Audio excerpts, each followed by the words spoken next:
Em 1944, a guerra no Pacífico atingia um ponto de inflexão.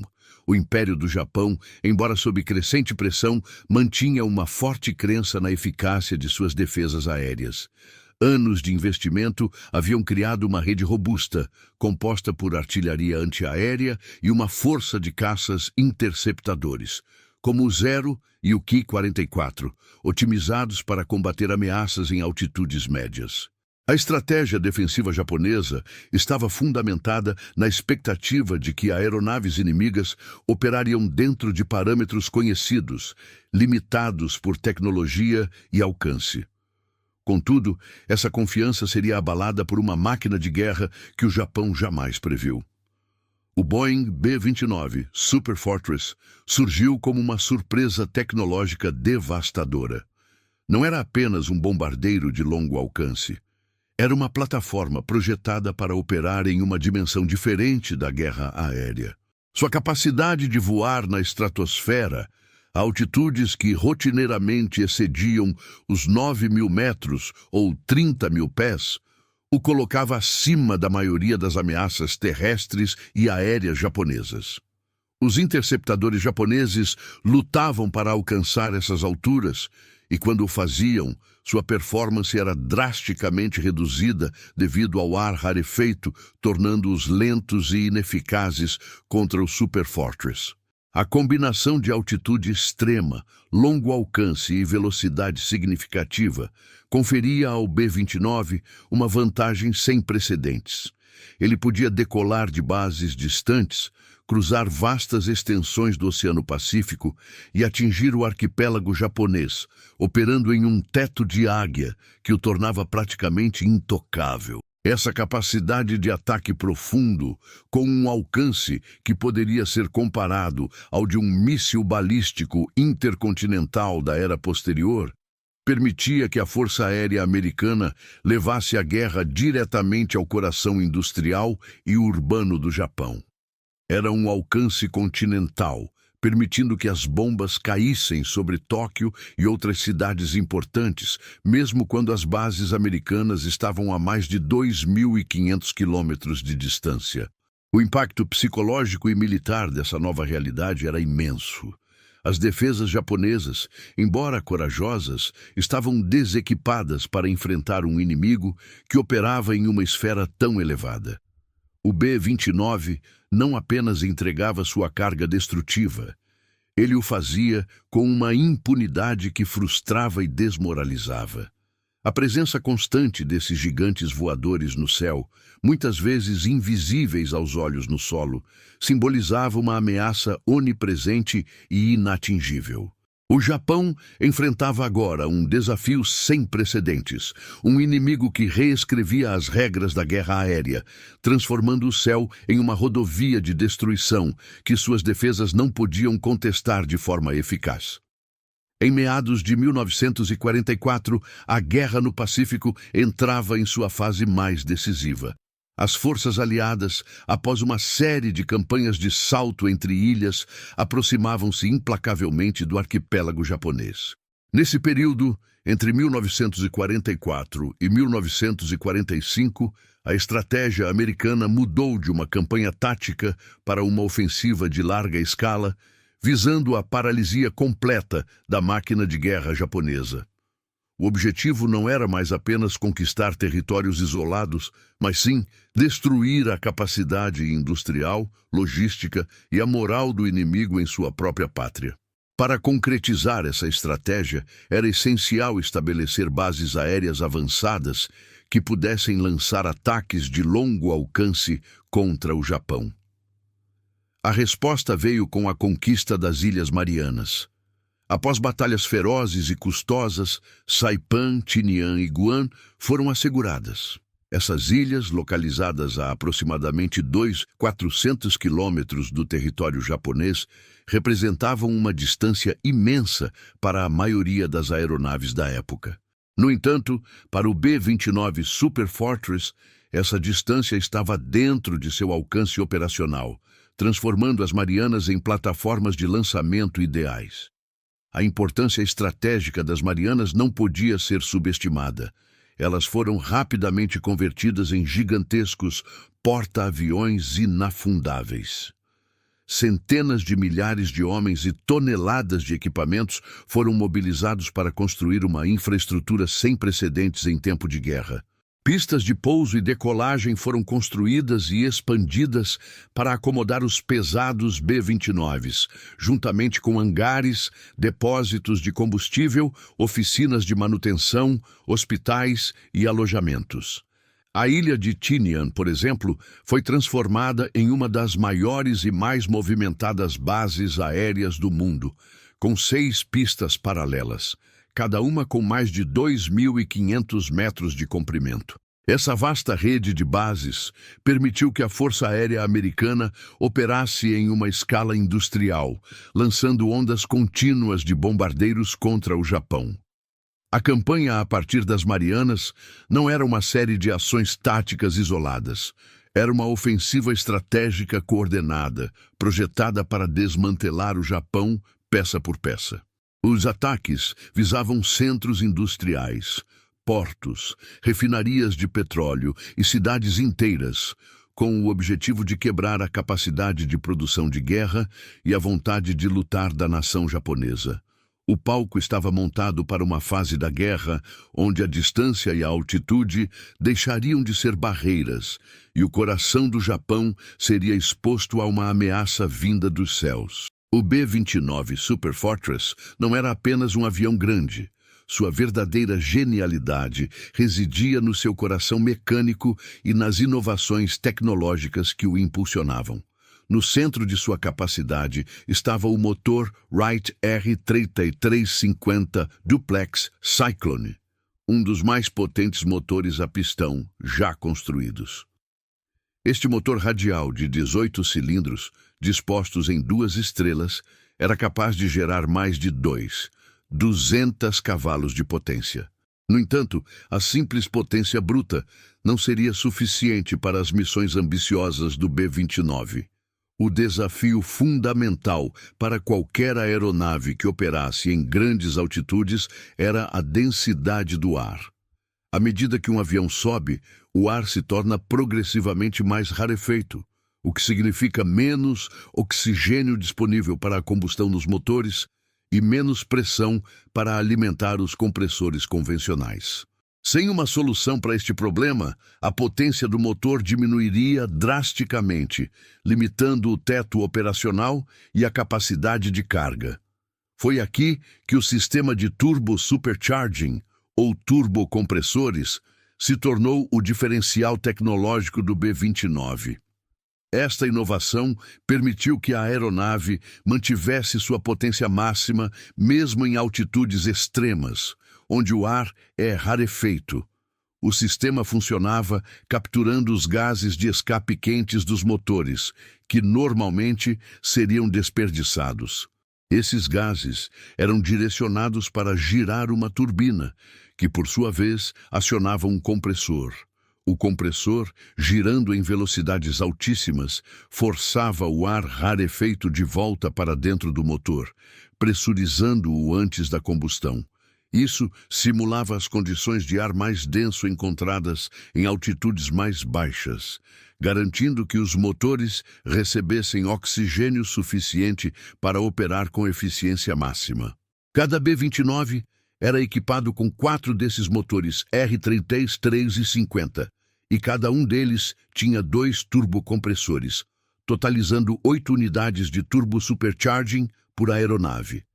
Essa engenharia avançada conferia ao B-29 uma capacidade de bombardeio de longo alcance sem precedentes. Com a potência sustentada em altitude, o avião podia voar mais alto e mais rápido do que qualquer outro bombardeiro de sua época, carregando cargas de bombas substanciais. A capacidade de operar a mais de 9.000 metros de altura não só o colocava fora do alcance da maioria das defesas antiaéreas e dos caças inimigos da época, mas também permitia que ele cobrisse distâncias continentais. Missões de mais de 6.000 quilômetros de ida e volta eram possíveis, algo impensável para bombardeiros anteriores. A autonomia do B-29, impulsionada pelos turbocompressores, teve uma consequência revolucionária para a estratégia aérea. Pela primeira vez, uma aeronave de bombardeio pesado podia realizar missões de longo alcance sem a necessidade de uma escolta contínua de caças.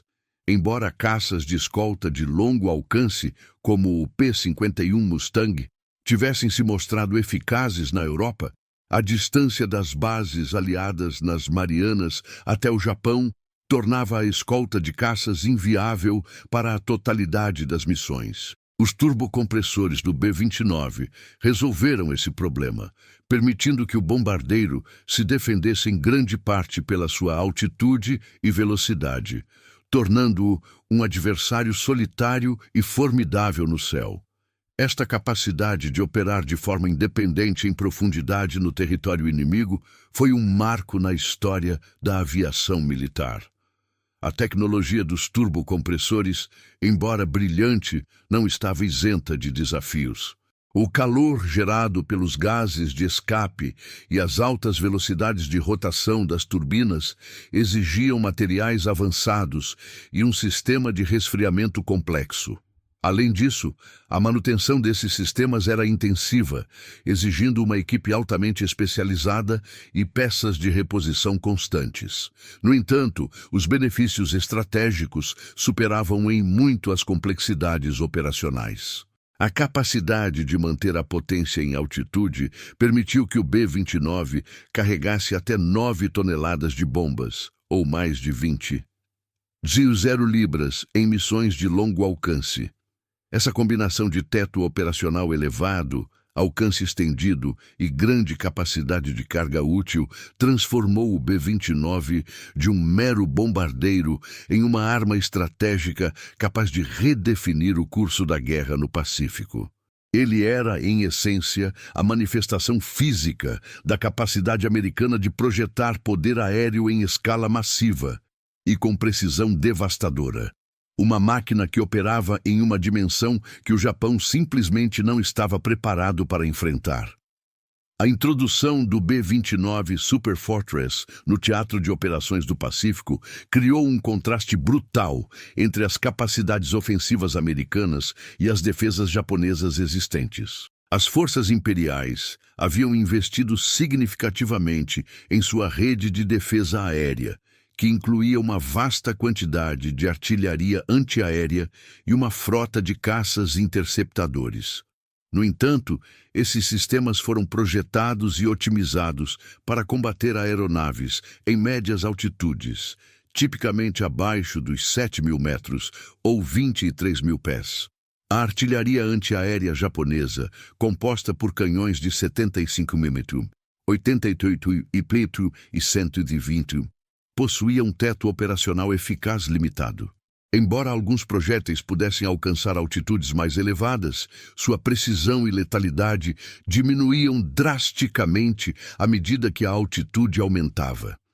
Mirar em alvos que voavam a 9 ou 10.000 metros era uma tarefa quase impossível, resultando em um desperdício massivo de munição e poucas interceptações bem-sucedidas. Os operadores de radar e os artilheiros no solo frequentemente viam os B-29s como meros pontos prateados, voando muito acima de seu alcance efetivo. Da mesma forma, os caças interceptadores japoneses, como o Mitsubishi A6M0, o Nakajima Ki-44 Shock e o Kawasaki Ki-61 Hien, embora ágeis e eficazes em altitudes médias, enfrentavam severas limitações em grandes alturas.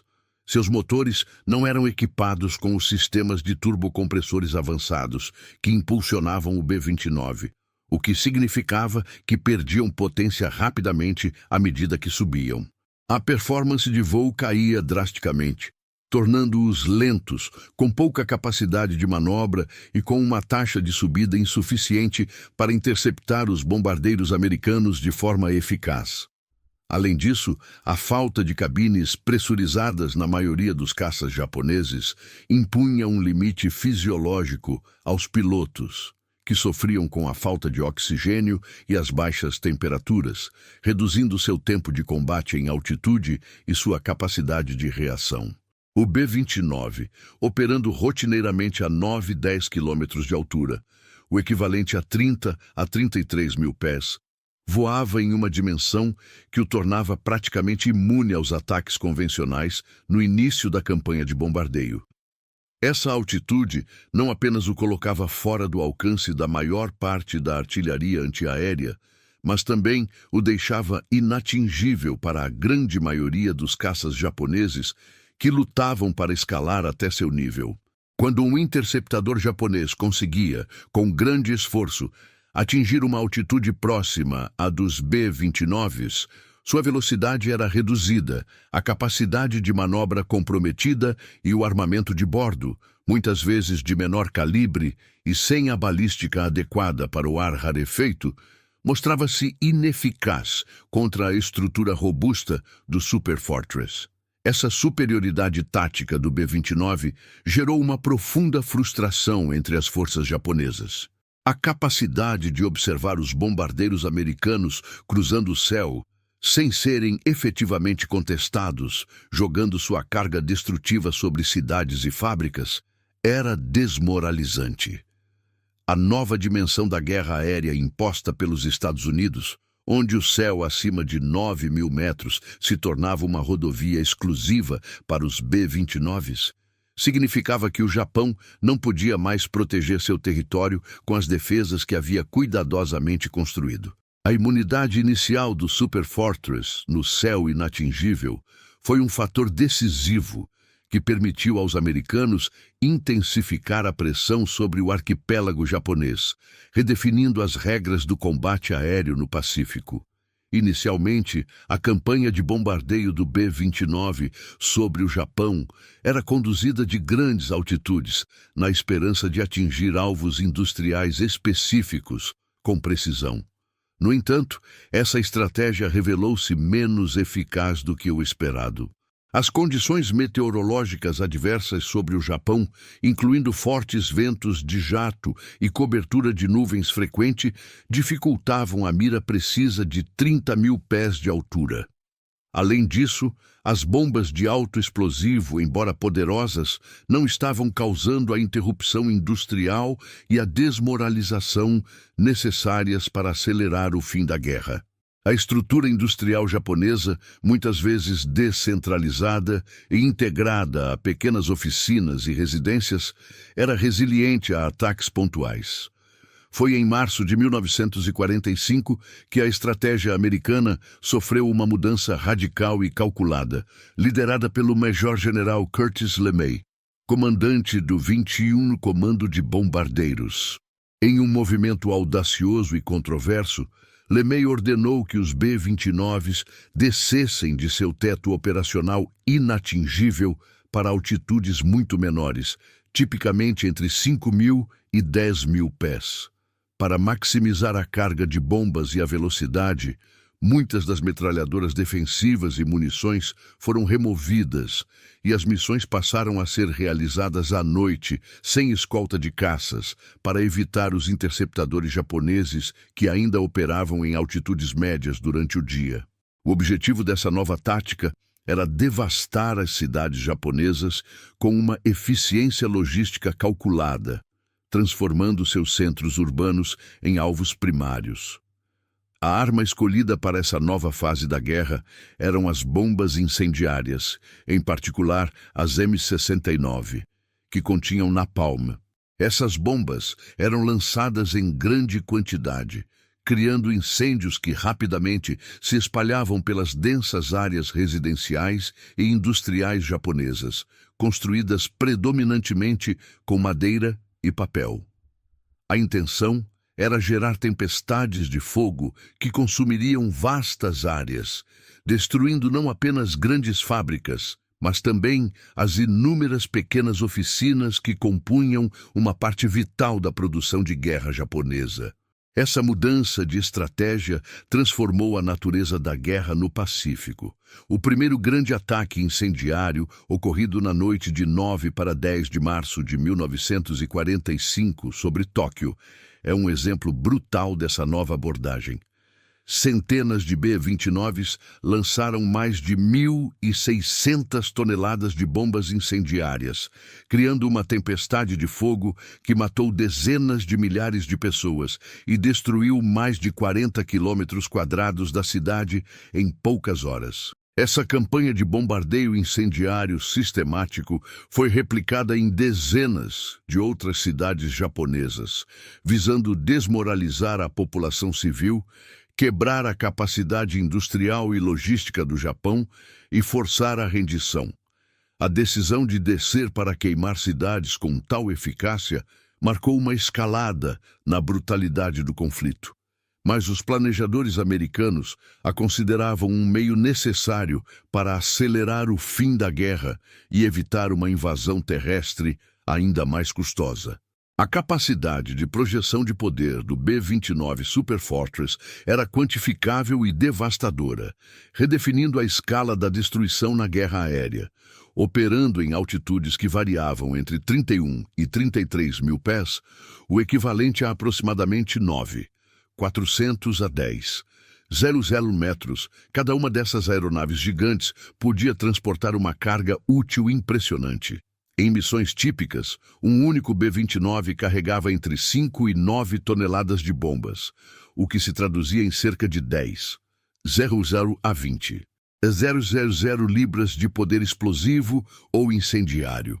Essa capacidade de carga, combinada com o longo alcance, permitia que uma única aeronave causasse danos significativos a alvos inimigos. No entanto, o verdadeiro impacto não residia apenas na capacidade individual de cada bombardeiro, mas na escala das operações. As forças americanas organizavam surtidas em massa, que envolviam centenas de B-29s atacando simultaneamente o arquipélago japonês. Essas formações maciças, compostas por 200, 300 ou até mais de 400 aeronaves em uma única noite, representavam uma concentração de poder de fogo sem precedentes. A coordenação para lançar e sustentar tais operações a partir das bases nas Marianas era um feito logístico monumental, demonstrando a capacidade industrial e organizacional dos Estados Unidos. Quando essas centenas de B-29s descarregavam suas cargas sobre as cidades japonesas, o efeito era catastrófico. A estratégia de bombardeio incendiário, adotada a partir de março de 1945, multiplicou o poder destrutivo dessas cargas. Cada aeronave liberava centenas de pequenas bombas incendiárias que se espalhavam por vastas áreas.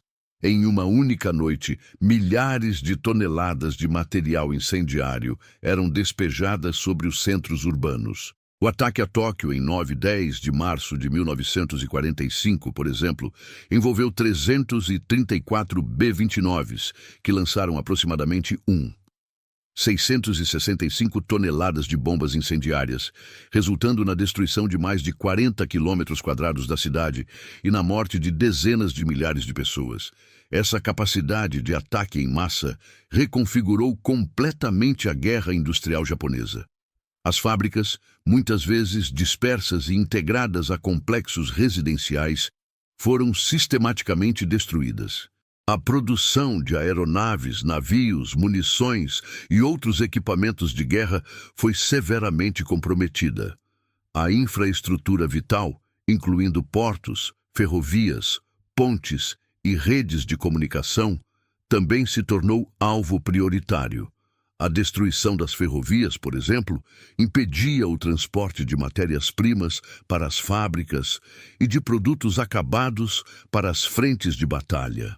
Os portos, essenciais para o recebimento de suprimentos, foram devastados, isolando ainda mais a economia japonesa. Além do impacto físico na produção e na infraestrutura, a campanha de bombardeio em massa teve um efeito profundo na moral da população japonesa. A frequência e a intensidade dos ataques, a incapacidade das defesas de deter os bombardeiros e a devastação generalizada das cidades geraram um sentimento de desamparo e desespero.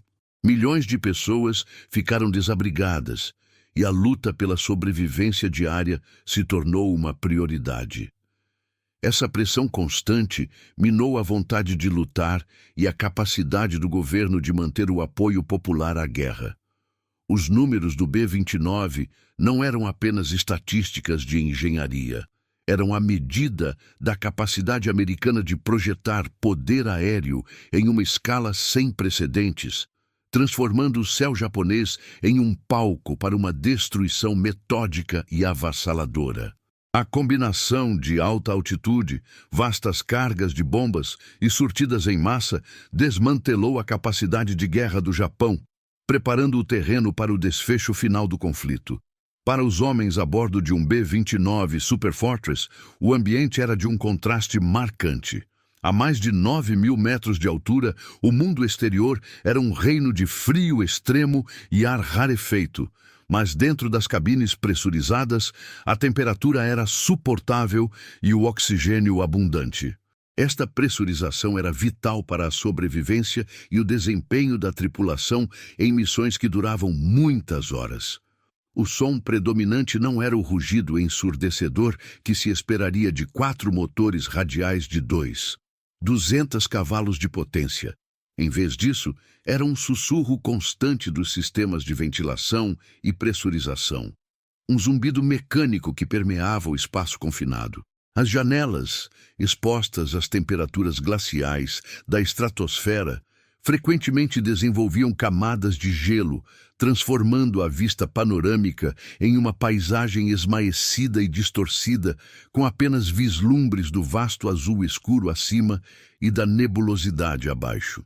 Enquanto isso, os motores Wright R3350, impulsionados pelos turbocompressores, mantinham um gravejar firme e constante. Era o som da potência sustentada, a promessa de que a aeronave continuaria sua jornada através das vastas distâncias do Pacífico. Lá embaixo, o mapa do Japão corria como um desenho estampado, uma imagem distante e abstrata para os tripulantes focados em suas tarefas. A cabine de comando, a seção de bombardeiros e o compartimento traseiro eram conectados por um túnel pressurizado, permitindo que a tripulação se movesse entre as estações, embora o espaço fosse sempre limitado e a fadiga uma companheira constante nas longas missões. A vida a bordo era uma mistura de tédio prolongado e momentos de terror intenso, mas a máquina em si era um santuário tecnológico, protegendo seus ocupantes das condições hostis do ambiente externo. No entanto, o sucesso do B-29 não dependia apenas de sua engenharia avançada em voo, mas também da monumental infraestrutura de suporte em terra.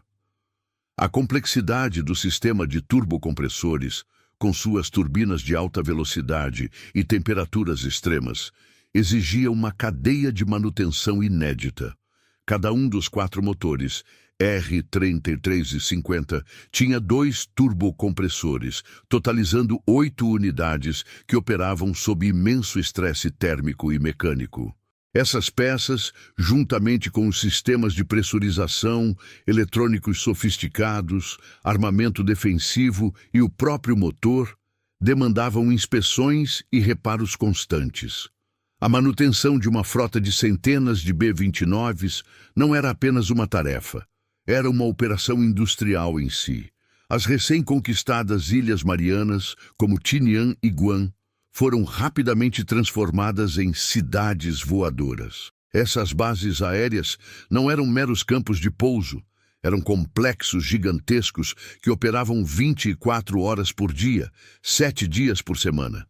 Pistas de mais de 2.500 metros de comprimento foram construídas e pavimentadas para suportar o peso dos Super Fortresses. Ao redor dessas pistas, surgiram hangares massivos, capazes de abrigar vários B-29s simultaneamente, juntamente com oficinas mecânicas equipadas para lidar com qualquer tipo de reparo, desde a troca de um motor inteiro até a calibração de um sistema de mira. Milhares de mecânicos, técnicos, eletricistas, armeiros e especialistas em eletrônica foram mobilizados para as Marianas. Eles trabalhavam em turnos contínuos, sob o sol tropical e a umidade, para garantir que as aeronaves estivessem prontas para a próxima surtida. A logística de peças de reposição era um desafio à parte.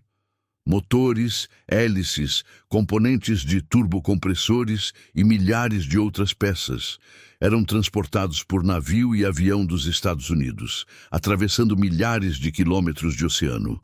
Armazéns gigantescos foram construídos para estocar esses componentes vitais, garantindo que a frota de B-29s pudesse ser mantida operacional mesmo em meio a danos de combate ou falhas mecânicas.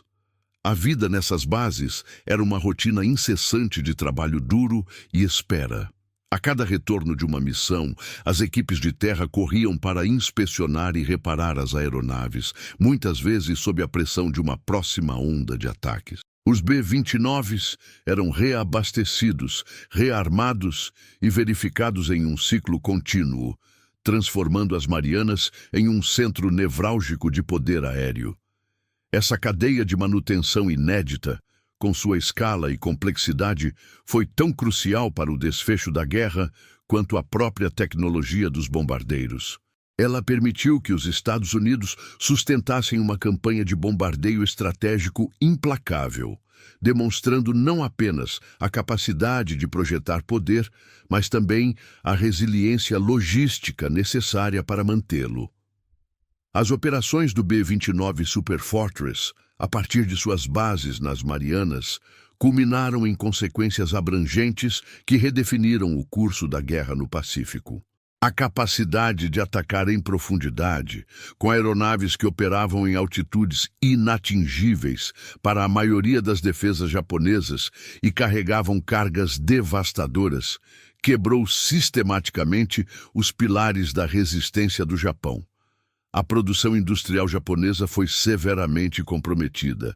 A estratégia de bombardeio, especialmente a partir de março de 1945, com a transição para ataques incendiários de baixa altitude, visava desmantelar a capacidade de fabricação do país. As surtidas em massa de centenas de B-29s, despejando milhares de toneladas de bombas incendiárias, transformaram vastas áreas urbanas e industriais em escombros. Fábricas de aeronaves, como as da Mitsubishi e Nakajima, que já operavam sob pressão, viram suas instalações destruídas ou danificadas de forma irreparável. A produção de aço, essencial para a indústria bélica, foi reduzida drasticamente, assim como a fabricação de munições, navios e veículos. A descentralização da indústria japonesa, com muitas pequenas oficinas integradas a bairros residenciais, tornou-se uma vulnerabilidade fatal, pois os ataques incendiários consumiam indistintamente grandes complexos e pequenas unidades de produção. A capacidade de reposição de perdas e de sustentar o esforço de guerra foi minada de forma irremediável. Paralelamente à destruição industrial, a moral da população japonesa sofreu um golpe devastador. Milhões de civis foram desabrigados e centenas de milhares perderam suas vidas nos ataques aéreos. A incapacidade das defesas de deter os B-29s, que voavam com uma impunidade quase total, gerou um sentimento generalizado de desamparo e desespero. A vida diária tornou-se uma luta pela sobrevivência, com escassez de alimentos, interrupção dos serviços públicos e a constante ameaça de novos ataques. O governo japonês, que havia prometido proteção e vitória, viu sua credibilidade erodir à medida que a devastação se espalhava. A resiliência cultural e a determinação militar do Japão foram testadas ao limite pela implacável campanha de bombardeio, que visava não apenas destruir a capacidade física de lutar, mas também a vontade de resistir. a logística japonesa também foi desmantelada.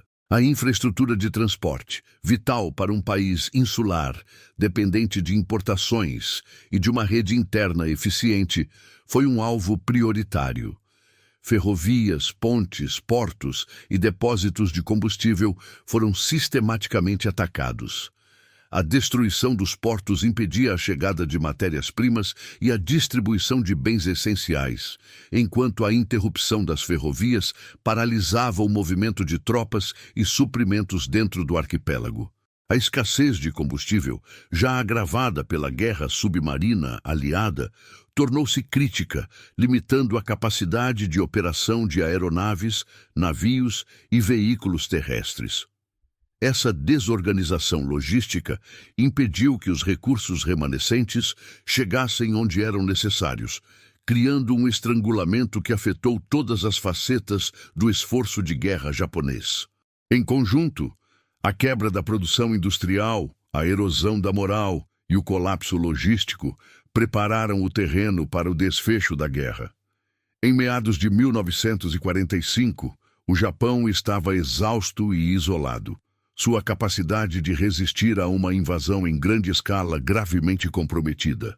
Embora a liderança japonesa ainda considerasse a possibilidade de uma defesa final custosa, a realidade no terreno, moldada pelos incessantes ataques do B-29, apontava para a inevitabilidade da derrota. A campanha de bombardeio estratégico havia reduzido o país a um estado de vulnerabilidade sem precedentes, criando as condições para que qualquer golpe final tivesse um impacto decisivo. Foi nesse contexto de exaustão e devastação que os eventos de agosto de 1945 se desenrolaram, com o B-29 assumindo um papel final e ainda mais sombrio como vetor das bombas atômicas sobre Hiroshima e Nagasaki, marcando o fim do conflito. Quando os Ijeidula decidiram que o céu seria rodovia, os B-29 passaram e a história japonesa não teve como se esconder.